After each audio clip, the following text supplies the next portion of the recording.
I lived it once, don't live it again. Ain't gonna live it no more. No, sir. No, sir. No, sir. Mm-mm. No, So, sir.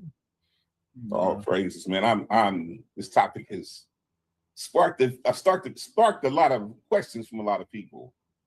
Yeah, I'm interested to see where you're going with this, my brother. You know, when we look at the scriptures, we got to look from a Hebraic standpoint. Mm-hmm. We got to look from a Hebraic standpoint. The problem with a lot of many people, you know, we don't understand what Hebraic thought means, Hebraic patterns, Hebraic words. We don't understand the language. We understand the lingo. We understand the additives, as we call them. What are they? What do you want to call them? Filler words. What I mean by that, Mm. the shaloms, the shalawams, and we understand all that. We understand what that means. We understand what khan means. We understand what all that. But when it comes to this word, it's a deeper understanding. Indeed. It's a deeper understanding. Hence, what the Moray, when he created this story, when he created this channel, taking a deeper look. Mm-hmm. And when we brought the One Flesh podcast, our intent was to make people think, Yes, make people know what the oneness means, what the Most High requires of us, what he deems for us, and what He's prepared for us, and how we're to walk in it. And all praise to the Most High. That's what we're doing right now. We are conforming to what the image of His Son. Mm. That's our mission right now, to conform to the image of His Son. Not any image in this world, Mm-hmm. not any likeness of this world, not any likeness of Christianity, Buddhism, and all the other isms and all the African spiritualisms, but what Torah says, what He says about our soon coming King, how we're supposed to be conformed, just like Him. He's the firstborn of us. The firstborn of us. Mm-hmm. I don't know And if your noise cancellation or something, but it's interrupting you a little bit. I don't know is if it you. There you go. that better? Yeah. Yes, sir. Okay, all praises. Trying to get used to being in front of this mic that Jordan Mm-hmm. put there in front of me. All praises. But yeah, so it's about walking in the way Hebrews are supposed to walk, the Mm-hmm. way Israelites, the way He has ordained for us as Israelites, as our nation. And what we're doing, we're striving to become one. We're striving to be another nation, be a nation again. That's what the Mashiach actually called us to be. Yes, sir. He said, "I come for what? Nothing but the lost sheep of the house of Israel." He said, "I didn't come for part. I didn't come for 6 tribes. I didn't come for 5 tribes. I come for Mm. the one nation." Mm. But we're so busy trying to assimilate the 12 tribes instead of one nation, because we're still fighting over. Whoa, whoa, whoa, whoa. Say that again. Yes, sir. Say it again for the people in the back of the nation. And We're the too front. busy, and the front, and the sides. We're We too all busy we're too busy saying we're 12 tribes and not one nation. We're so busy wanting to be Naphtali and Judah. We want to be these other, we want to be everything except a nation of Mm. Israelites. And I understand what Isaiah 52:8 says, when He come again, He will bring Zion and He will give understanding, and we'll all say the same thing. I'm paraphrasing. You can actually go look it up, Isaiah 52:8. But what we're striving for, what this foundation is built on, is Torah, and it's built on the chief cornerstone, and that's Mashiach. Mm-hmm. And we're striving for perfection. We're Mm. striving to be there. We're striving to be there and get there. Have Yes, our sir. minds right, have our thoughts right, have our actions right, have the fruit prepared, and be a prepared fruit for when He comes. He said, "When I come, will I find faith upon the earth?" Mm.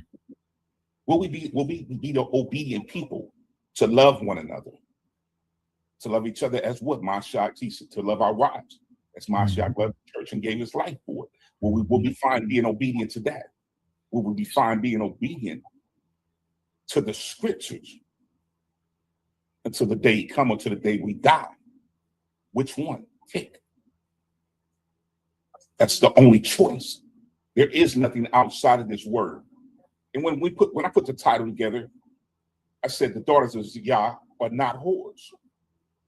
Mm. And I mean that, but I want to break down what that word whore means. Like I said, here we're not talking about We're talking about what the word says. And a lot of women, when we get this understanding, I want to help you because a lot of us still have the mindset of whores. We still have the mindset of whores. The brothers still have the mindset of whoremongers. So we're gonna break it down for both sides. Because when you look at Deuteronomy, let's go to Deuteronomy 23 and 17. You got that out? I want to bring this up because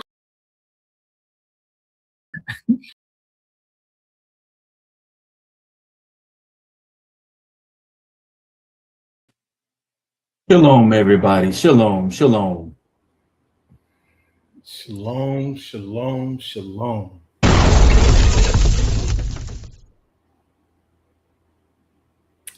Shout out to my brother. How you doing, bro? You know what? I think this is going to be refreshing compared to some of the stuff we've been talking about these past couple of days on the social media front. So Mhm. I'm looking forward to edification. How about you, my brother? Likewise, my brother. Likewise, likewise. Yeah. We appreciate you all. If we can be heard, please put a 1 in the chat, please. If we can be heard nice and clear, please put a 1 in the chat. Yes, bro. Miss my brother. Yes, sir. Yeah. So we appreciate you all coming to One Flesh, Yeah. Chases of the Way. Again, One Flesh, Chases of the Way. Yes, sir.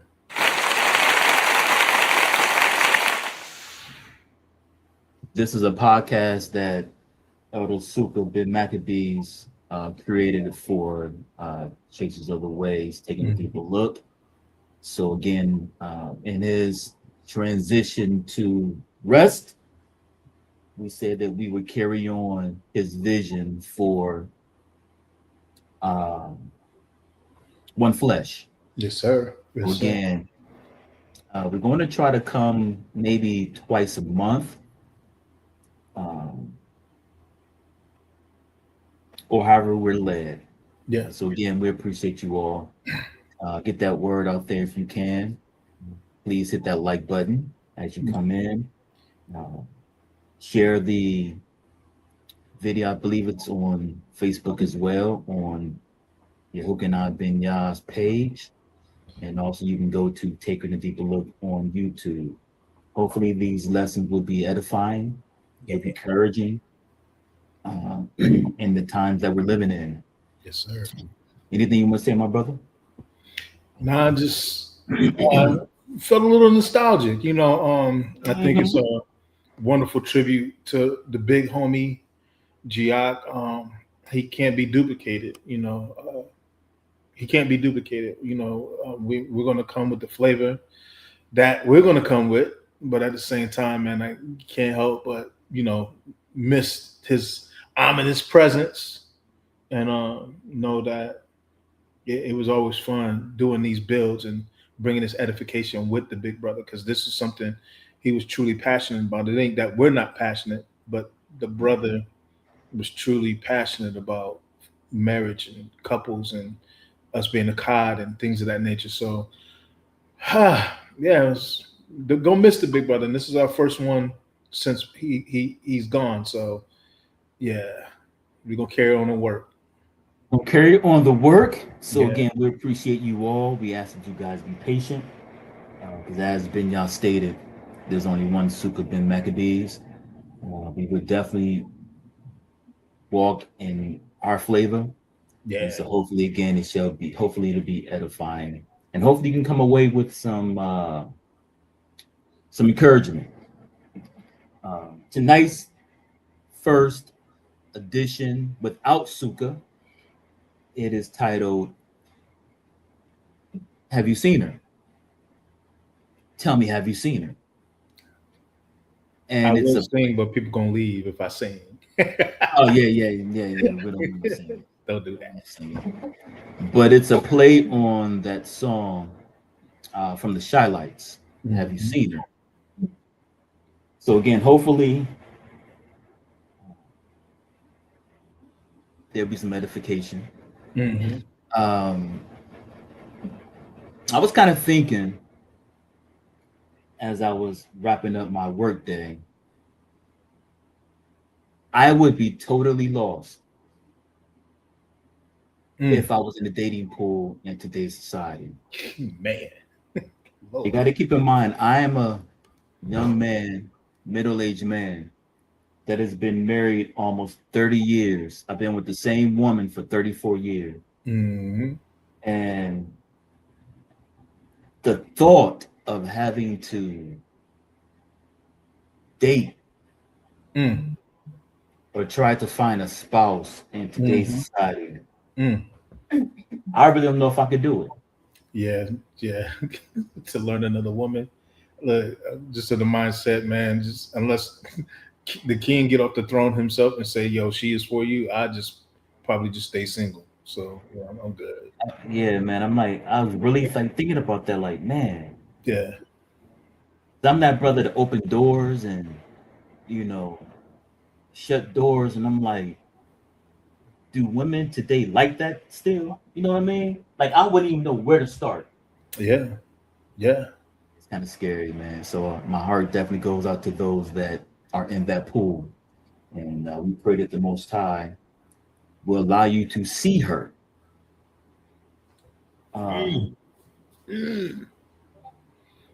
Any particular way, bro, you want to start out? You know what? You know what? I guess we can go this way. I want to revisit some stuff that you taught a while ago that I think is profound.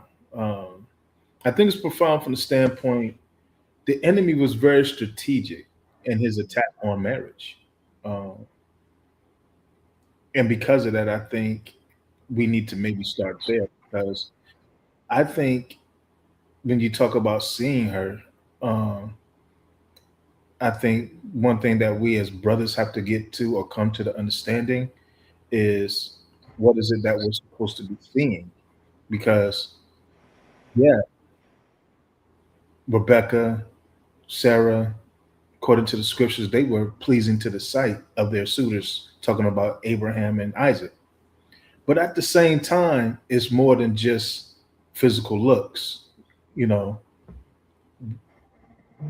what are you seeing, and through what lens are you seeing your wife? And so I wanted to revisit some old things that you taught a while ago, because I think if we're really going to hit this correctly and build correctly, I think we need to go back to some foundations. What you thinking, my brother?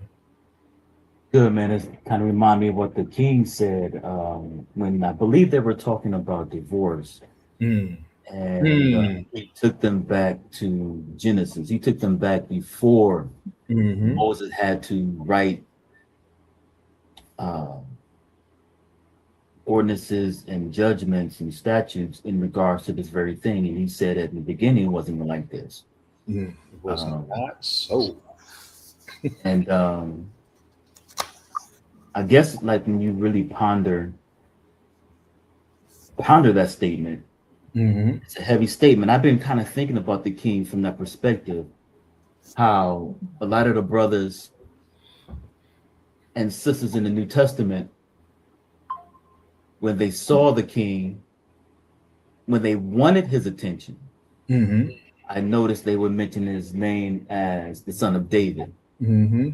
I really began to ponder that from my little neck of the woods. And it's like, to address him as such, what could they possibly be saying? They could be saying possibly they're recognizing the authority.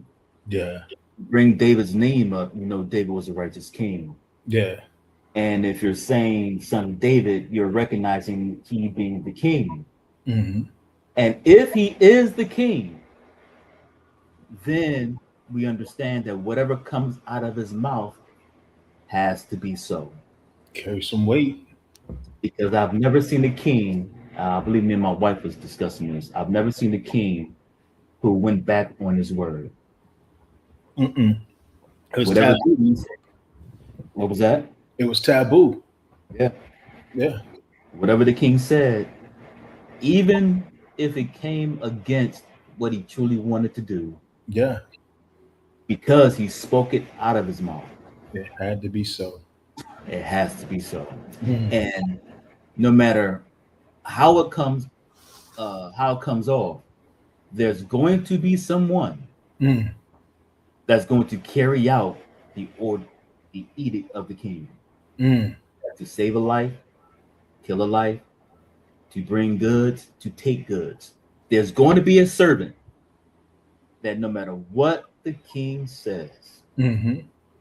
it's going to be completed. So I just been thinking about that from our king and the authority that he has, and we begin to really understand he is the son of David, meaning he has a right to the throne of David, which in reality is the throne of the Almighty. Mm-hmm. And he sits on that throne. And whatever he says, it must come to pass. Yeah. And he said it wasn't like that. What did he And say?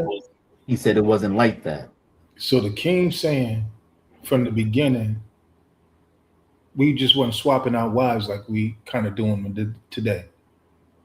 No. Oh, okay.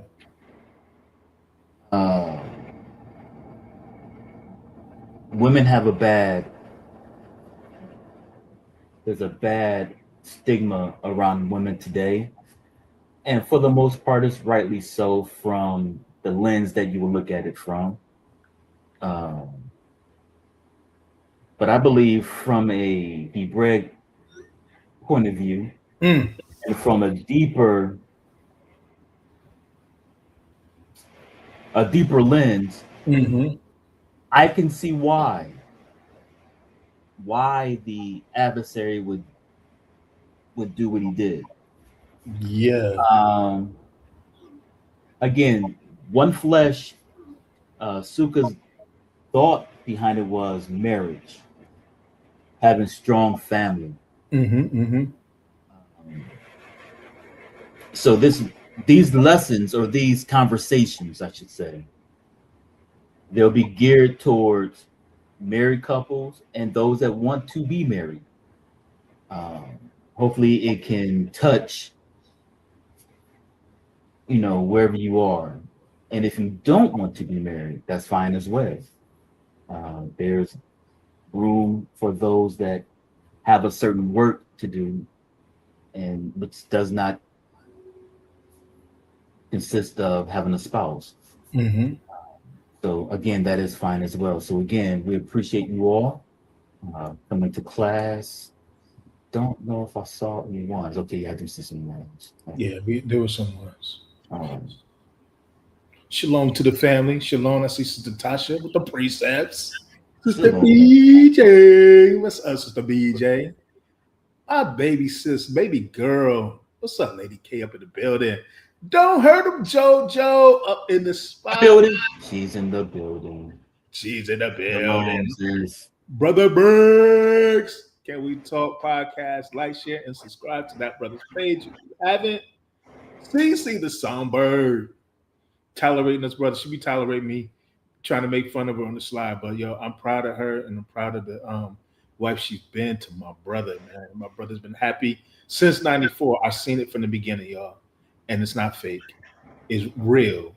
But shout out to them. I think that's all that came and like their feet off in the chat. Remember, come in, like, share, subscribe, interact as we begin to get in this lesson. If we did not shout you out, it's because we don't know that you're here. Make yourself known. Interact with us. That being said, let's get it. Let's get it.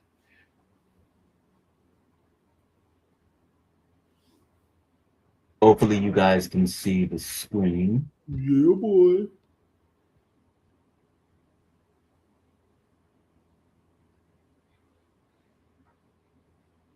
Can we start at verse 15 since we're thinking the same thing? I didn't know you were going to be in chapter 2. We have not scripted any of this, family. Can we at least start at verse 15? I think where do I want to start? Definitely want to start at the beginning. Or if you want to go higher, that's fine. I didn't know if you wanted to. I'm definitely locking in at 15. Let me go to Genesis 1 for a second. Let's look at Genesis 1 for a second. Let's, Allah. let's notate. Yeah. Let's notate something real quick. Let's look at Genesis 1:26 and 1:27. Genesis 1:26 Mhm. and Genesis 1 and 27. Again, please do not be triggered. I'm going to read it as on the page. Again, please don't be triggered if I say God. Don't be triggered if I say Jesus. Don't be triggered if I say Lord.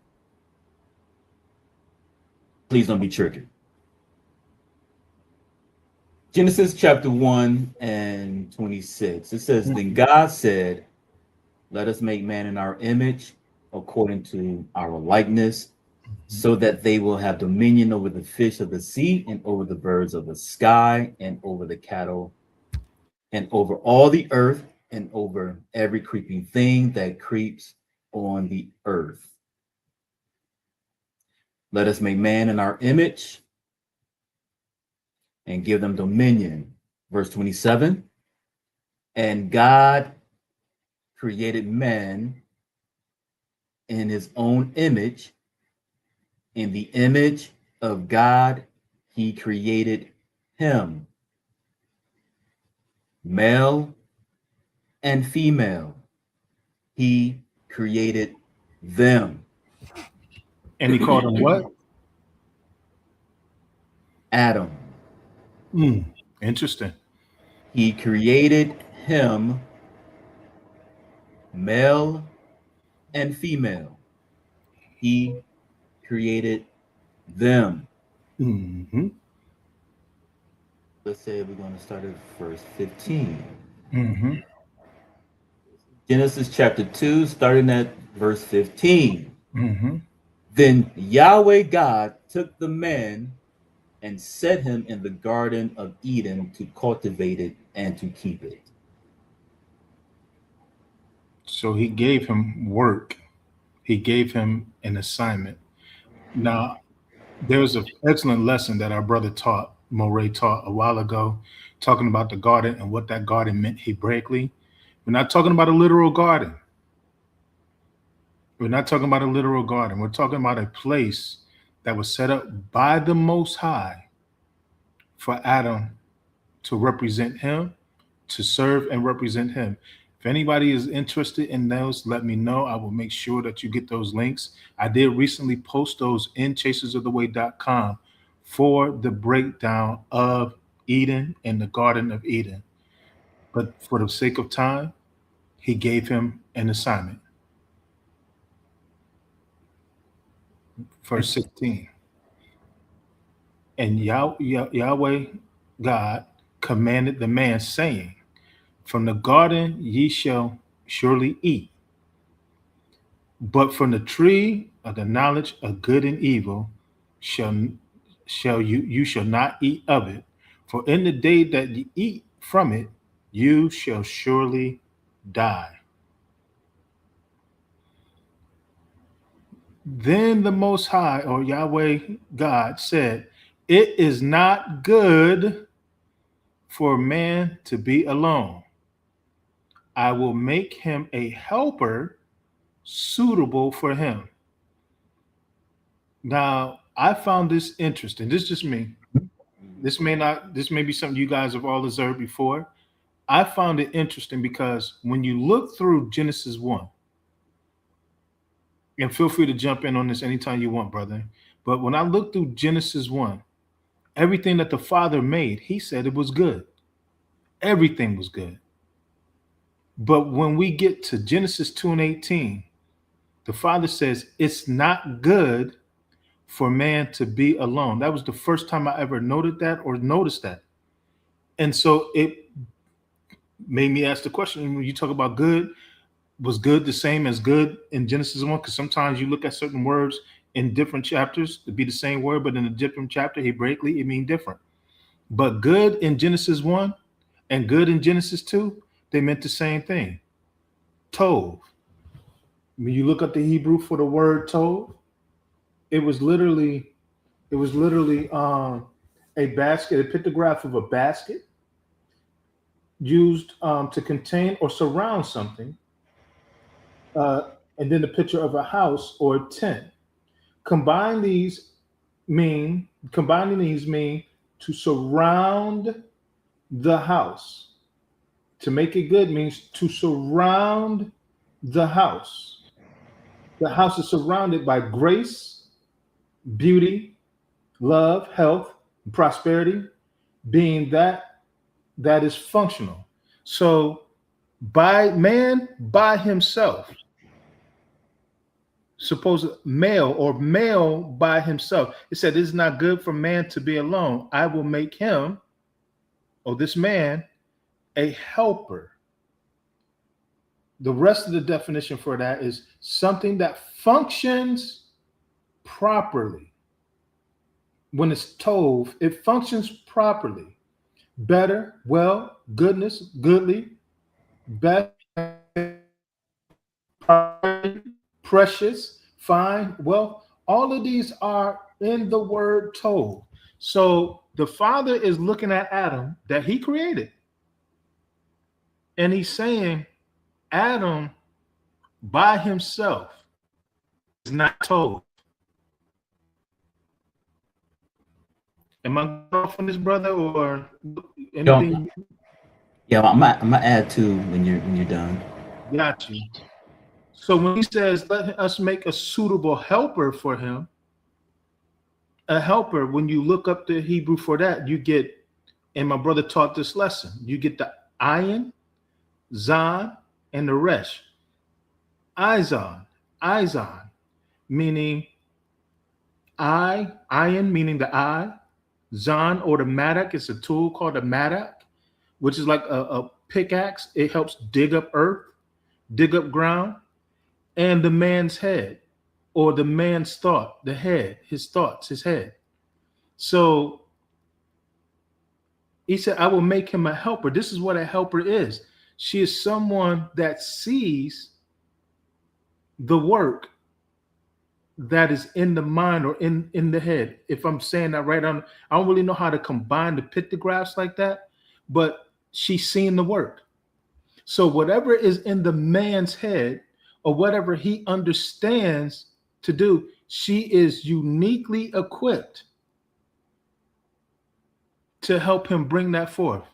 I'm gonna yield right there. What are you thinking, bro? I'm gonna add to what you're saying. Yes, sir. When you look at Genesis chapter 1, it says that he made man, and that word in the Hebrew is Adam, however you pronounce it, Adam. If you go and look at these words, Adam or Adama, earth, dust, and the root off of that, or never mind, I'm gonna pass that. You look at in Genesis 1 and in Genesis 2, when you see man, it is Adam or Adam. What I find really interesting is in chapter 2, it's when you see the English word man, you see Adam. Until you get a little deeper in this chapter. Yeah. So the king says it wasn't like that in the beginning. And so we want to go back to the beginning to get a picture on what was the Most High's vision for Adam or Adam. So it says, then Yahweh God said, it is not good for the man to be alone. I will make him a helper suitable for him. I'm gonna look at a couple of words. This English word, it says alone, but when you do a little more deeper study, it's not actually alone. Look at it. Let's get this word alone. The Hebrew word is literally says bad. It's pronounced bad. Who's bad? Right. MJ all day. Yeah, man. But when you look at the root of this word, it properly means separation. And that's very interesting. Because Man, remember what he said in Genesis 1. He We says, won. let us make man Mm-hmm. in our image and in our likeness and give them this authority. He made Adam, male and female. Mm. He created them. And if you keep reading, he called their name Adam. They were Adam. But here in Genesis chapter 2, when you go and parse all these scriptures, where you see the word man, you're going to see in the Hebrew Adam or Adam. Mm-hmm. But he says it's not good that man be alone, or in other words, it's not good that Adam be bad, or it's not good that Adam be separated. Separated. Mm. That's going to be very profound. That's when you begin profound to now. understand. You want to say something? I said it's profound now. What you talking about? He says, I will make him a helper. Yes, sir. My brother already touched it, so I won't go too deep in it. But this word helper, aid or to succor. Mm-hmm.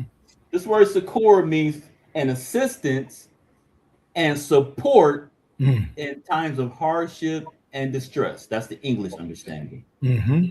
So this separation is teaching us something.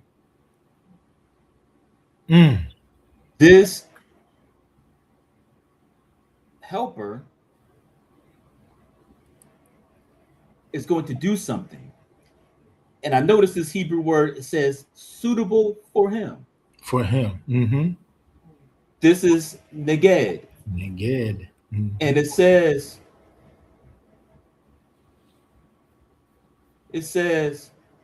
part opposite, specifically a counterpart,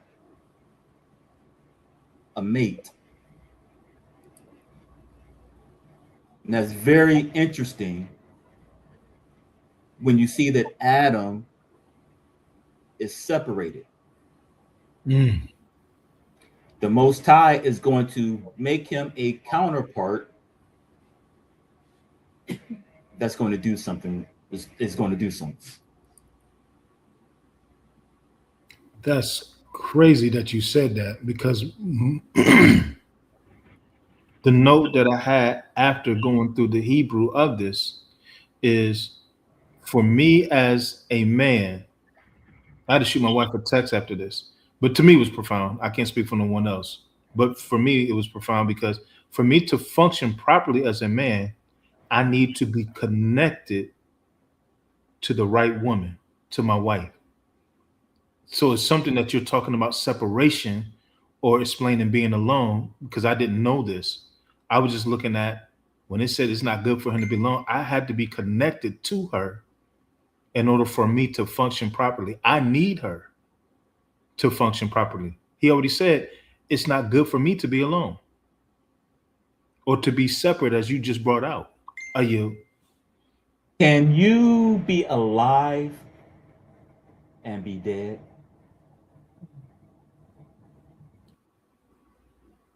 You asking me a question, or you putting that to the chat?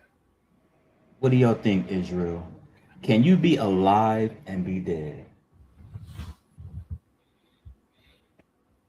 Yeah. See what they say. Yeah. So you can be alive or be dead. Simply breathing to death. You can see but not perceive. I'm gonna drop down to Genesis chapter 2, verse 21. And it says, so Yahweh God caused a deep sleep to fall upon the man, and he slept.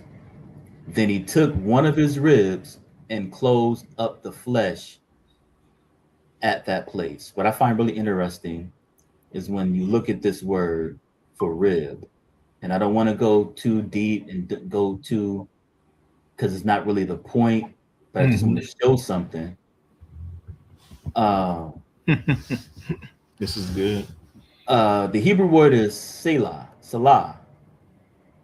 And they translated this here, rib. But you know what I find really interesting? As many places as this particular word is used, it's only used for rib in one place in the Old Testament, and that's right here. I didn't know that. You just taught me something new. Interesting. But look what this Hebrew word selah means.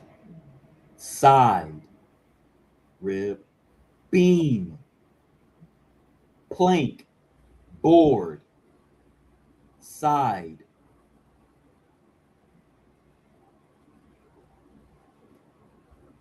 A side, literally, of a person, or figuratively, architecturally. I hope you're getting the understanding. Timber or plank, flooring, beam, board, chamber, corner, plank. Remember, it says that it's not good that the man be separated. But I'll make him a counterpart.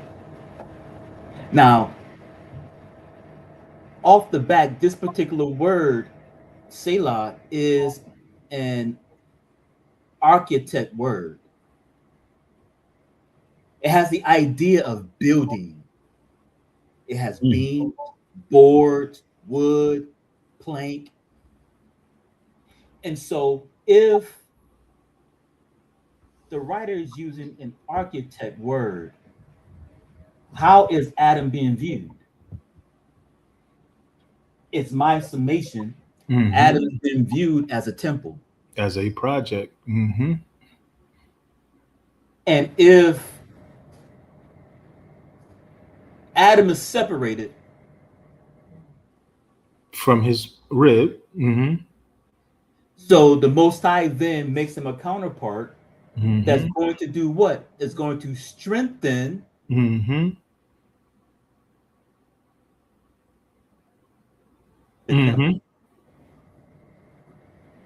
So the importance of a woman, to Benya's point a little bit ago,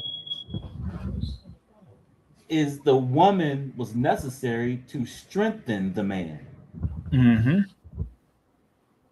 Because it's not good that he be separated. It's not good. The word literally says a wise woman builds her house. Is she physically building a house? Nah. Can't mean a physical house. Go ahead, my brother. So, verse 23. Now, again, when you're reading, family, when you see the word man, from verse 1 all the way to verse 22, it's going to say Adam. It's going to say Adam. Let's look at verse 23. Then the man, just to prove it, Adam. Then the man, let's see what it says in the Hebrew. H120, Adam. Just so everybody know I ain't telling a lie. Adam. It starts out by saying, then the Adam said, this one finally is born of my bones and flesh of my flesh. This one shall be called woman, because this one was taken out of man. Let's look at the Hebrew.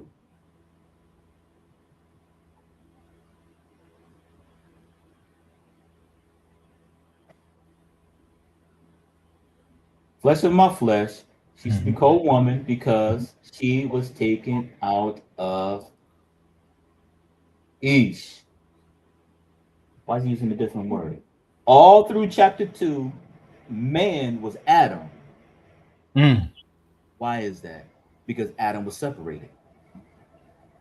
He was alone. It wasn't until he was fitted with his board or that plank or Mhm. that chamber that was a counterpart to him Mhm. or suitable for him, Mhm. and that union made him one, Mm. i.e., Whole. this is the first marriage. Mhm. Right here is the first marriage. This particular word, ish, means man, but it also means husband. Mm. Adam does not mean husband. It means man, mankind. Yes, sir.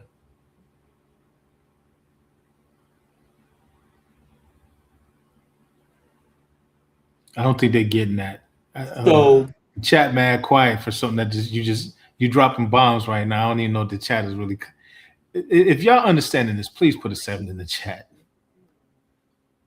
so when he says it wasn't like that in the beginning, if the woman is the counterpart, again, we did a lesson on this, so I don't want to go too much into that. Mm-hmm. But it makes sense to me why the enemy would then go to the woman. Mm-hmm. Because, see, it's the woman that makes the union possible. Mm. Without the woman, he's alone. He's not whole. Because the commandment was, I made them male and female, and Mhm. they are Adam, Mm-hmm. and they will have dominion. Mm-hmm. So if I can separate the chamber, if I can separate the rib, if I can bring division, Mm. then he's rendered alone. I lose my support. This is why the attack on the woman is so powerful and so strong. Mm-hmm. Can I back it up with one more precept? Absolutely. Go to Proverbs 18. Because the term reason why it's titled "Have You Seen Her?" 18:22 is because we really need y'all to understand who y'all are to us. And brothers, I don't care how anointed you are, you need to understand. This is what the book say. We're talking about Tov. We're talking about a good thing. He says, "He who finds a wife finds and Hebrew word for that is Tov, a good thing, and does what? Obtain favor from Yah." This is why we're not to abuse and mistreat our rib and value our rib because of all she brings to us. This ain't a lesson to placate. This is what the word says. Adam said, Mm-hmm. this is bone of my bone, flesh of my flesh. That's relationship.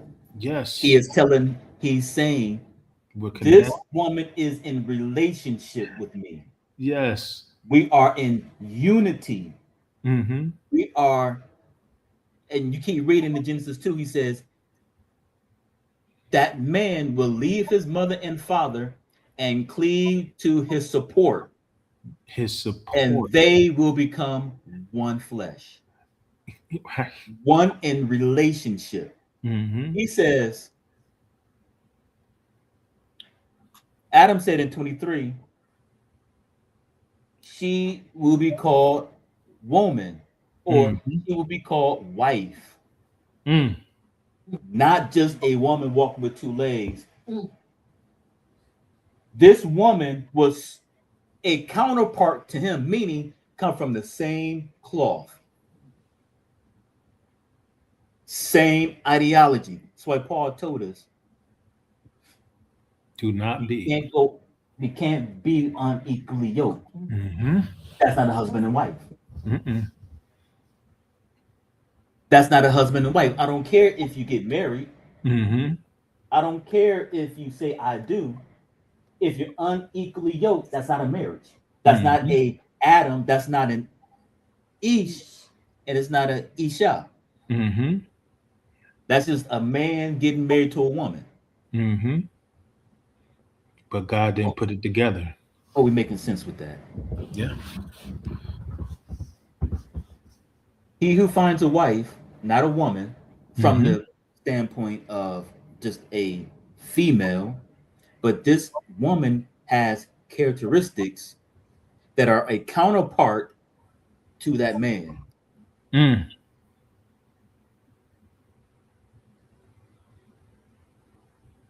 Because when you look at Adam, when Adam sees this counterpart, he's now no longer alone, but he's one.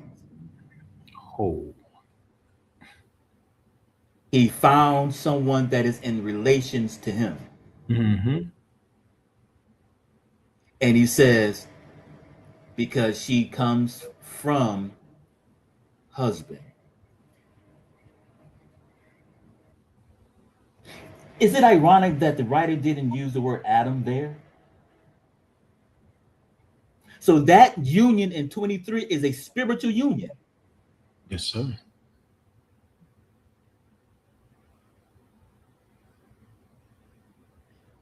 From verse 1 to verse 22, that's flesh. It's the word Adam.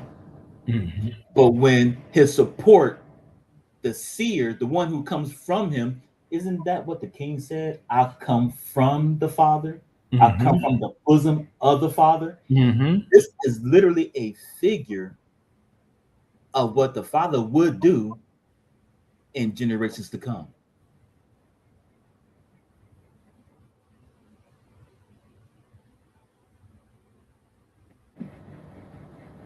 So we looking for our counterpart, I think it would behoove us to try the best of our ability, Mm-hmm. try to come out from the way the nations look at picking a spouse, and try to look through the lens of our culture on how to pick a spouse.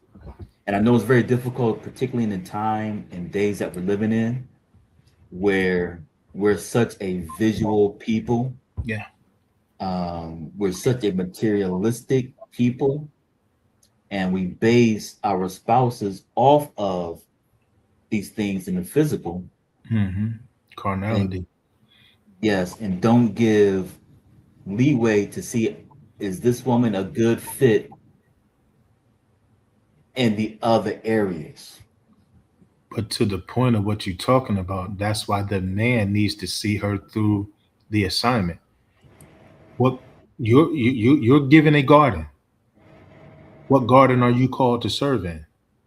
If you don't know your garden, then you don't know what your ish or your completeness is supposed to help you do. You don't even know if she's fit or suitable to help you with that. You got to know your garden. It's a very that chapter 2 is really, really profound. Again, I don't want to go into it any deeper than that. But again, when you go back and read that and take the time to go and look at the words, it's very interesting that all those men is Adam until you get to verse 23, because there's something that took place in the spirit. That oneness, or that being separate, he's now found his counterpart. Yes, sir. And it's so profound. He says now he will leave his parents and he will join himself in this union relationship, and these two entities will become one. Be one. I don't want to harp on it too much. We will be bringing out more as the Most High leads. But those of you that are married, I would say, Go back to the beginning. Go back to the beginning. Those of you that are looking to be married, I would say go back to the beginning. Mm-hmm. Understand our roles. Why were we created? Because we have a lot of stimuli, we have a lot of things tugging at us in today's society on what a relationship looks like, what a relationship should be. Mm-hmm. But what is the Most High's picture of what this relationship should be What is a marriage in his eyes? in His eyes? Mm-hmm. And if we allow that to govern us, then I will find my wife Mm-hmm. and she will find her husband. Because when we begin to look at the motif that the Father gave us through the King, the King demonstrates to us what a husband looks like. And if the Father wills, we will be bringing that out at later conversations. Yeah. But the King demonstrated beautifully, yes, sir, what a husband looks like. And let me say this to all Israel. When it comes to our King, he is the man. I don't even know. I was saying I don't even know what you're going to bring to it. I got some thoughts and some notes on that because you're right. That he puts us to shame. Listen, I'm a man. Yeah. But when it comes to him, I'm the bride. Yes. I'm not the head. I have a head. And he teaches us what that dynamic should look like, the way he dealt with his disciples. Yes, sir. Yes, sir. How they took a bridal position and they followed him and obeyed him. And then he turned and demonstrated why you should follow me and obey me. He wasn't some half slow-footed lion cheating and then expect you to follow him. He told you the truth all the time and demonstrated it. He was able to thwart the adversary's attack on his bride. Peter, the enemy desires to sift you like wheat, but I pray for you. Protects. A husband sees, a husband intervenes, a husband provides, a husband brings safety. And this is what we're going to see through our King, how he demonstrated why he is the husband. And why we are his woman, whether you be a man or a woman. So again, that will be coming up in future conversations. Hopefully you guys got something out of this particular lesson. Again, I didn't want to be too long, being this is the first episode of a new cast. Again, for those that may not know, Suka bin Maccabees is the one who created and started this podcast, One Flesh. And in honor of him, we're going to carry that work. For he had a passion to see Israelites walk in that order of marriage and build and create families. So in honor and respect to him, we said, because he created this particular podcast for Chasers of the Ways, Taking a Deeper Look YouTube channel, because he had his own Hebraic TV on a different platform, but he created this for his assembly, and so we wanted keep this moving in honor of him. So again, this is One Flesh. We appreciate you guys coming out. Go back, take a look at the lesson. Again, y'all will. We will be back here. I want to say tomorrow night for taking a deeper look, but I will be traveling out of town, and I don't know if I'll have enough time. But we will let you know. Please be on the lookout in the email if you are rocking with Chasers, and then obviously take a look at the YouTube because you should get a ping if there's a class. Any words, my brother? Just real quick, remember, fellas, she's your good thing. She's not your doormat. She's not your footstool. She's your good thing. She's your favor. She's your support and your protection.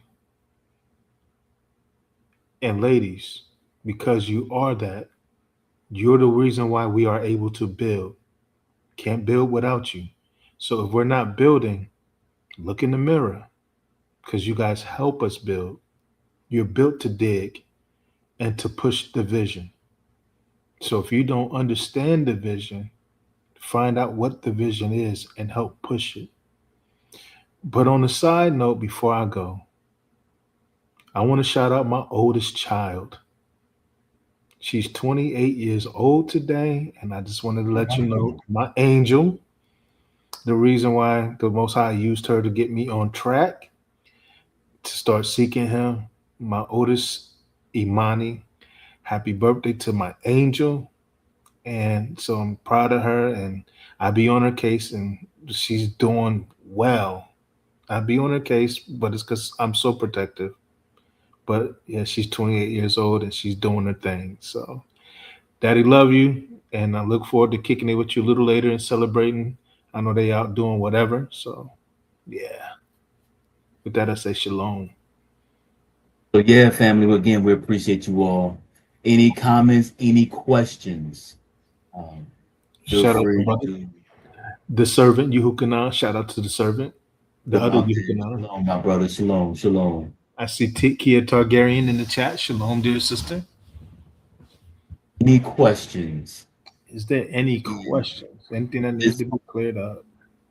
Is a conversation piece. Again, we know a lot of our people are bugging out there. But there's a remnant. Yeah. That are going to obey the Most High. And they're going to obey their husbands and they're going to obey their wives. Because they're one. And a lot to cover, a lot to talk about as we move forward. So again, we do appreciate you all coming to this particular conversation and look forward to many more. Again, in honor of our big brother Suka, we will carry on with his One Flesh. With that being said, we love you all. We appreciate you all, and have a wonderful evening. Shalom. Shalom, family.